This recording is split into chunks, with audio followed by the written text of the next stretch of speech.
এখন প্রায় 10:30টার দিকে বাজে। আর এখন মানে যখন থেকে নেমেছি আমরা এনজেপিতে, তার আগে থেকে প্রচুর বৃষ্টি পড়ছে। এই মুহূর্তে এখানে বাইরে প্রচুর বৃষ্টি পড়ছে। তো আমি আর একদম ভিডিও করতে পারিনি, কারণ ছাতা, ভিডিও, লাগেজ সব করা যায় না একসাথে, যে কোনো একটাকে চুজ করেছি।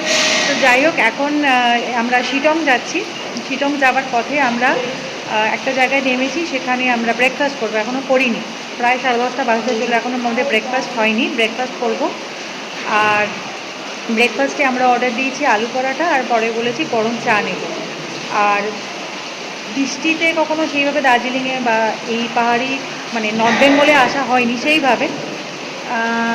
অল্প বিস্তর পেয়েছিলাম বৃষ্টি, কিন্তু এখন যেহেতু একটা নিম্নচাপ চলছে, যার ফলে এখানে ফোরকাস্টই ছিল যে বৃষ্টি হবে। আর আমরা যে আসতেই পারবো, আমাদের যে প্ল্যানটা পুরোটা হবে, সেটাও একটা ডাউটফুল ছিল। যাই হোক, সমস্ত কিছু উপেক্ষা করে আমরা কিন্তু বেরিয়ে পড়েছি এখানে। আমাদের যেহেতু আগে থেকেই প্ল্যান করা ছিল, টিকিট কাটা ছিল। তো আমরা এখন শিটংয়ে যাব। তার আগে ব্রেকফাস্ট করে নিই, আর তারপরে যেতে যেতে যদি কিছু মনে হয় তাহলে আপনাদের সাথে শেয়ার করব।